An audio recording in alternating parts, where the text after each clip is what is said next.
Karen Mitchell, a 42-year-old real estate agent from Scottsdale, Arizona, walked into Judge Judy's courtroom with a demeanor that blended manufactured confidence with barely concealed desperation, her Chanel handbag clutched like a shield, her lawyer trailing 2 steps behind with the expression of a man who'd already calculated his escape route.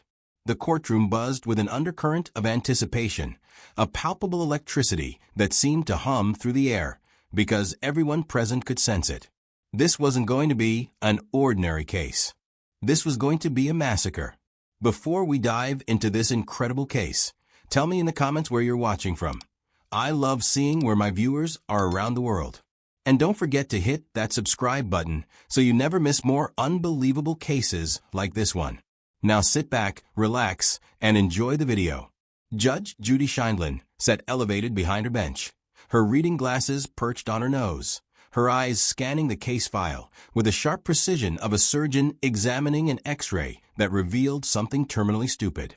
Her bailiff, Petrie Hawkinsbird, stood at attention, his expression neutral, but his eyes betraying the slightest hint of second-hand embarrassment for what was about to unfold.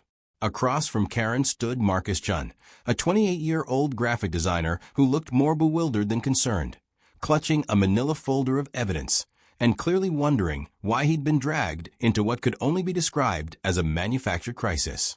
This was no ordinary small claims case. This was a carefully constructed delusion dressed up as legitimate grievance, and Karen had brought her secret weapon. Attorney David Hoffman, a freshly minted lawyer in a suit that cost more than his monthly student loan payment, stood beside her with a leather portfolio and the kind of rehearsed confidence that crumbles the moment it faces actual scrutiny. Karen was suing Marcus for $8,000, claiming his online review of her real estate services had destroyed her reputation, caused her severe emotional distress, and according to the complaint she typed herself in all capital letters, constituted defamation, slander, and intentional infliction of emotional harm. But here's what Karen didn't know. Here's the secret that would unravel in the most spectacular fashion over the next 16 minutes. Marcus's review wasn't just honest. It was provably documentation-backed, screenshot-verified truth. And Karen, in her infinite wisdom, had brought printed evidence to court that would become the murder weapon in her own legal suicide. She'd handed Judge Judy the rope, tied the noose herself, and was about to ask the judge to pull the lever. Judge Judy closed the case file with a sound that echoed through the silent courtroom like a gunshot. She removed her glasses slowly, deliberately, the way a gunslinger removes their hat before a duel. Her eyes locked onto Karen with the intensity of someone who'd seen this exact brand of entitlement walk through her doors 1,000 times before and had never, not once, let it walk out victorious. The bailiff shifted his weight almost imperceptibly, a tell that those familiar with this courtroom recognized immediately. Something big was coming. Karen smoothed her blazer, cleared her throat, and prepared to deliver the opening statement she'd practiced 17 times in her bathroom mirror, each performance more dramatic than the last. Her lawyer flipped open his portfolio with a theatrical flourish that would have impressed exactly no one, revealing color-coded tabs and highlighted passages of case law he'd frantically Googled the night before. Marcus stood quietly, his folder unopened, because the truth doesn't need rehearsal. The cameras rolled. The gallery leaned forward, and Judge Judy's expression shifted into that particular configuration of judicial patience and predatory anticipation that had made her a legend. This was the calm before the storm, the silence before the explosion, the final breath before Karen Mitchell's carefully constructed reality came crashing down around her designer shoes. She thought bringing a lawyer would intimidate Judge Judy into taking her seriously. She thought legal representation was her trump card, her guarantee of legitimacy. She had absolutely no idea that in approximately 14 minutes, her lawyer would be the one apologizing to the court, and she would be standing in that very spot, speechless, defeated, and owing Marcus Chun money she never intended to pay. But before we watch this beautiful disaster unfold, before we see Judge Judy dismantle this case with the precision of a master craftsman and the mercy of a honey badger, if you love watching entitled people get the reality check they desperately need, smash that like button right now and subscribe so you never miss another moment of courtroom justice. Hit that notification bell, because trust me, you're going to want to see every second of what happens next. This isn't just a loss. This is a legendary destruction, and it starts the moment Judge Judy opens her mouth. The courtroom fell into that particular silence unique to Judge Judy's domain, the kind that preceded either surgical precision or thermonuclear explosion, and based on the way Judge Judy was looking at Karen's 3-inch thick binder of grievances, this was going to be both. Karen's voice took on that unmistakable tone, the one that suggested she'd not only practiced this speech, but had recorded it, played it back, and convinced herself she sounded like a victim of unthinkable injustice, rather than what she actually was, a woman who couldn't handle one honest review. She explained, with theatrical hand gestures and manufacture motion, that Marcus Chun had left a review on Yelp calling her unprofessional, stating she'd shown up 40 minutes late to an appointment, pressured him to make an offer on a property he didn't want, and then harassed him with phone calls when he chose a different agent. According to Karen, this review had single-handedly destroyed her thriving career, caused her anxiety so severe she needed therapy, and damaged her standing in the real estate community to the tune of $8,000. Her lawyer, David Hoffman, cleared his throat and attempted to add legal weight to the absurdity. "Your Honor," he began, his voice carrying the false confidence of someone reading from a script, "my client's reputation is her livelihood. This review has caused quantifiable harm. We have documentation of lost clients, medical bills for therapy sessions, and expert testimony about the psychological impact of online defamation." He gestured to Karen's binder, as if it contained the secrets of the universe, rather than what it actually held. Printed screenshots of her own Facebook posts complaining about the review and a letter from her life coach. Judge Judy leaned back in her chair, her fingers steepled, her expression the judicial equivalent of "Are you kidding me right now?"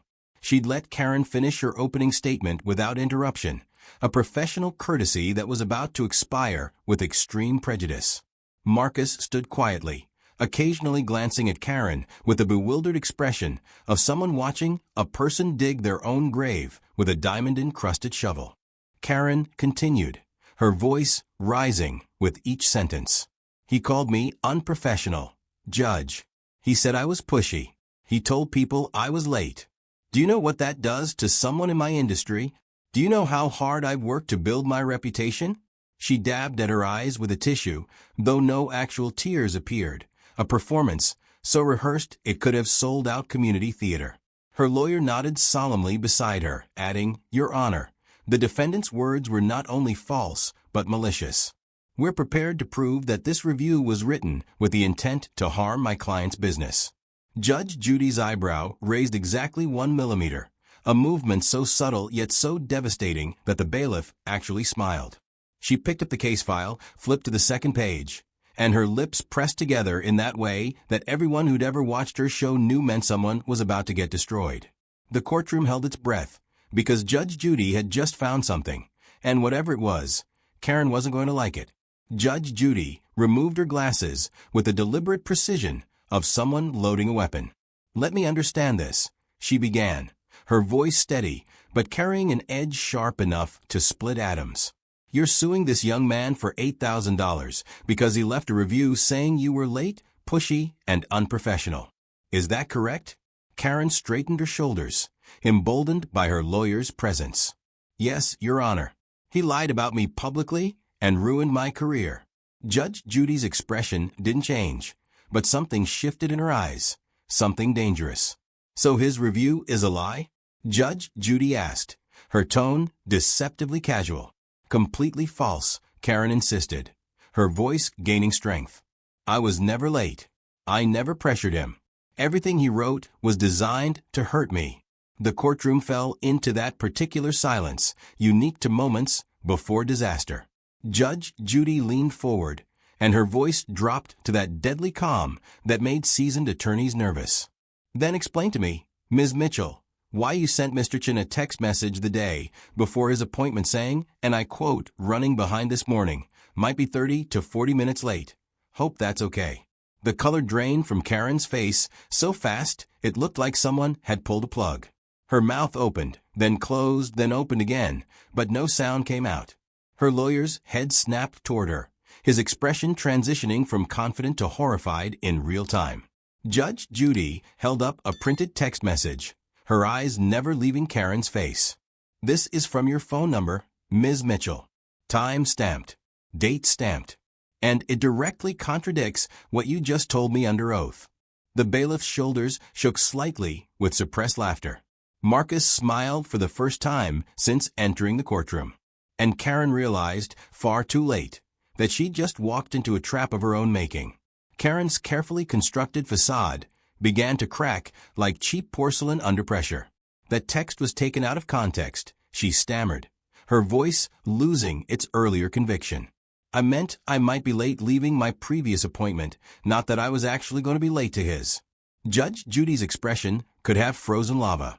"Ms. Mitchell, the text says you'll be 30 to 40 minutes late. Mr. Chen's appointment was at 2 o'clock. You arrived at 2:43. That's 43 minutes late. Where exactly is the context I'm missing?" Karen's lawyer attempted damage control, his voice noticeably less confident than 60 seconds ago. "Your Honor, my client may have been mistaken about the specific timeline, but that doesn't change the fact that the review contained other defamatory statements about her being pushy and unprofessional." Judge Judy's gaze shifted to the lawyer with the intensity of a predator identifying easier prey. "Counsel, I suggest you stop talking before you make this worse for yourself." She turned back to Karen. "Let's discuss pushy. Mr. Chun, what happened after you told Ms. Mitchell you weren't interested in making an offer?" Marcus stepped forward, his voice calm and measured. "She called me 6 times in 2 days, Your Honor. When I didn't answer, she left voicemails saying I was making a mistake, that I'd regret passing on the property, and that I clearly didn't understand the market. When I finally texted her that I'd chosen another agent, she responded that I was unprofessional and would never find a decent property with my attitude." Karen's face flushed crimson. "That's not what happened. He's twisting everything. I was just being persistent, which is literally my job." Judge Judy picked up another document from Marcus's folder, her reading glasses back on. "Is this your phone number, Ms. Mitchell?" She held up printed phone records showing 6 outgoing calls to Marcus's number over 48 hours, each lasting between 2 and 4 minutes. Karen's mouth opened, but no words emerged. Judge Judy continued, "And is this your text message saying, quote, 'You're making a huge mistake, Marcus. Don't come crying to me when you overpay for a dump because your new agent doesn't know what they're doing?'" The courtroom was dead silent except for the sound of Karen's lawyer quietly flipping through his portfolio, as if searching for an escape clause in reality itself. "But that's not harassment," Karen protested weakly. "I was giving professional advice." Judge Judy removed her glasses again, slowly, deliberately. 6 calls in 2 days to someone who stopped responding is not professional advice, Ms. Mitchell. It's harassment. And telling a former client they'll regret not using your services is not helpful. It's vindictive. The bailiff nodded almost imperceptibly.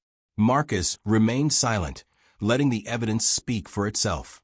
And Karen's lawyer looked like a man who desperately wished he'd gone into tax law instead. Karen's composure shattered completely, her voice rising to a pitch that made the court reporter wince. "This is ridiculous. You're twisting everything to make me look bad. I'm the victim here. Marcus wrote that review to destroy me because he was angry I wouldn't lower my commission." Judge Judy's expression shifted from judicial patience to pure disbelief. "So now the story changes. First you were never late, except you were. Then you weren't pushy, except you called him 6 times. And now he wrote the review because of your commission, which you never mentioned in your complaint." Karen's hands trembled as she gripped the plaintiff's table. "I'm just trying to make a living, Your Honor. Why is everyone attacking me? I came here for justice, and you're treating me like I'm the bad guy." Her voice cracked with manufactured emotion. "I have rights. That review destroyed my business." Judge Judy leaned forward, her voice dropping to that icy calm that had made her legendary. "You have the right to file a lawsuit. You do not have the right to lie in my courtroom. And you certainly don't have the right to waste everyone's time with a case built on falsehoods, contradictions, and convenient memory loss. Karen's lawyer, sensing the ship wasn't just sinking, but actively on fire, took a visible step backward, literally distancing himself from his client. "Your Honor," he began weakly, "perhaps we could take a moment to review the documentation." Judge Judy's gaze snapped to him like a laser sight. "Counselor, the documentation is what's destroying your case. Every piece of evidence you brought proves the defendant was telling the truth. If I were you, I'd be questioning why your client fed you a completely different story than what actually happened." The lawyer's face went pale as realization dawned. He looked at Karen with the expression of someone who just discovered they'd been lied to extensively. Karen ignored him, her attention fixed on Judge Judy. "I want to appeal this," she declared, her voice shrill. "This isn't fair. You're biased. You haven't even heard all my evidence." She gestured frantically at her 3-inch binder. "I have testimonials from other clients. I have my therapy bills. I have proof that my income dropped." Judge Judy's patience, already stretched thinner than tissue paper, finally snapped. "Ms. Mitchell, I don't care if you have a signed letter from the Pope. Your case is built on lies that you told under oath. The review Mr. Chin wrote was accurate. You were late. You were pushy. You did harass him. And now you're wasting my time, his time, and your lawyer's time with this manufactured grievance." Bailiff Bird's expression remained professional, but those who knew him could see the slightest smile tugging at his lips. The gallery was silent, collectively holding their breath for what everyone knew was coming. Karen stood frozen, her face cycling through shock, rage, and desperate panic. And Judge Judy hadn't even delivered her judgment yet. Judge Judy straightened her papers with the finality of someone closing a book they never wanted to read in the first place. She removed her glasses, set them deliberately on the bench, and looked directly at Karen with an expression that had made grown men reconsider their entire life trajectory. "Ms. Mitchell, I've listened to your case. I've reviewed your so-called evidence. I've watched you contradict yourself repeatedly and lie under oath. And I've come to a very simple conclusion." The courtroom held its collective breath. Even the camera operators seemed to freeze. "Your case is dismissed." Judge Judy's voice cut through the silence like a guillotine blade. "Not only are you getting nothing, but I'm awarding the defendant $1,200 for his time, his travel expenses, and having to endure this absolutely frivolous lawsuit that should never have seen the inside of a courtroom."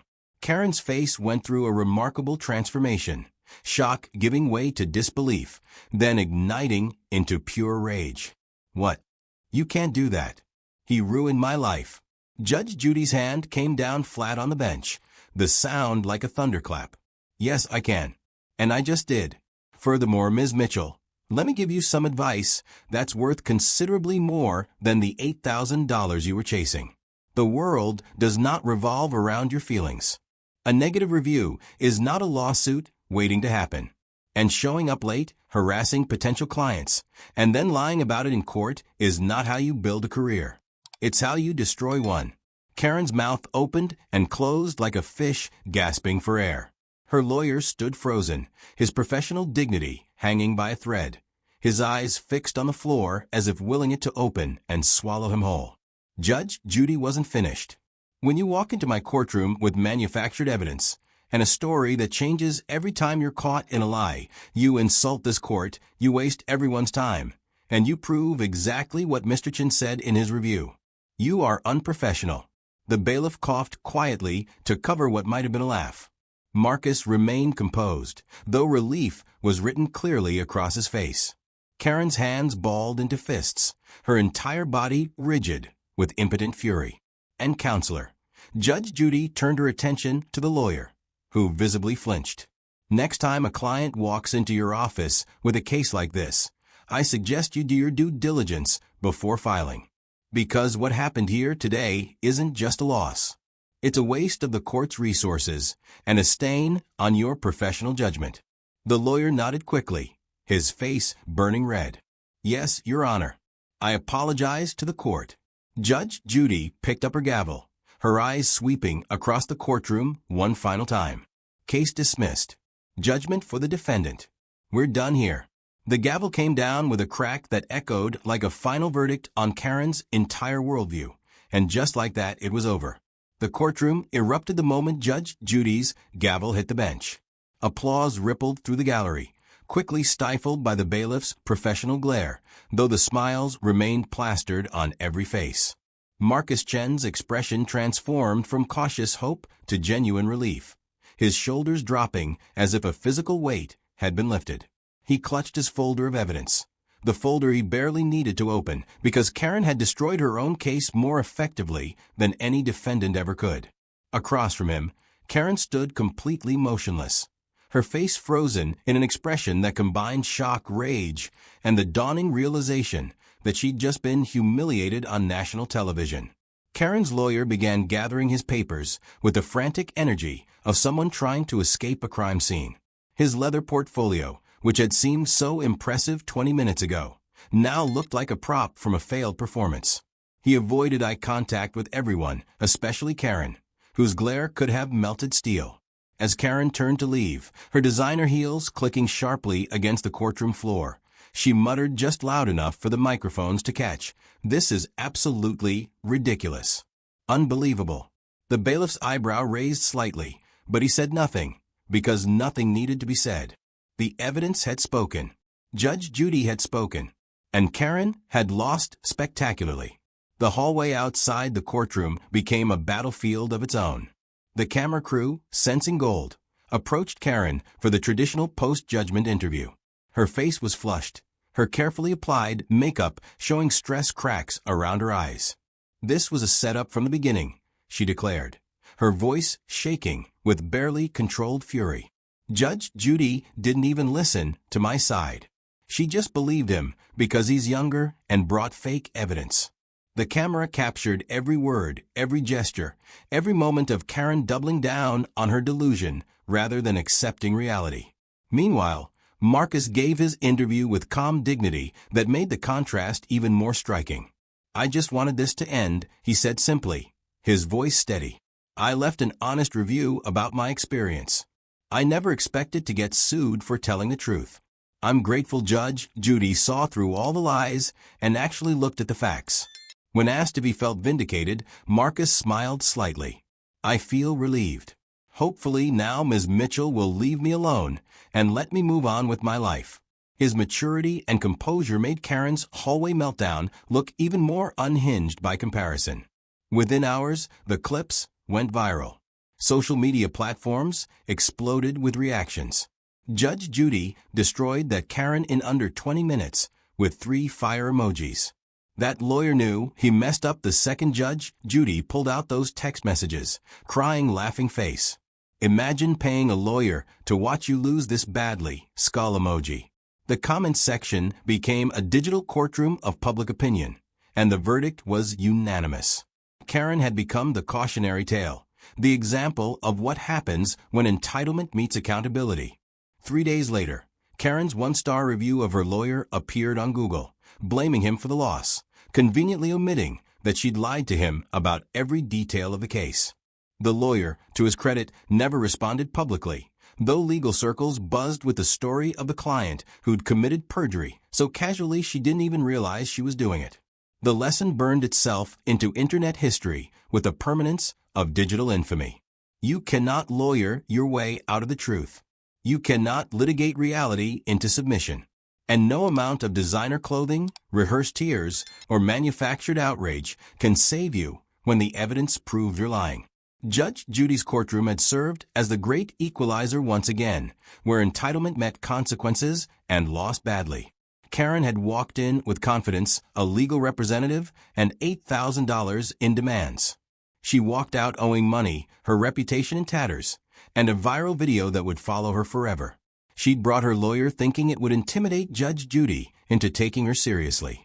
Instead, she provided the most entertaining courtroom destruction of the year, proving that sometimes the biggest weapon in your arsenal is knowing when not to file a lawsuit in the first place.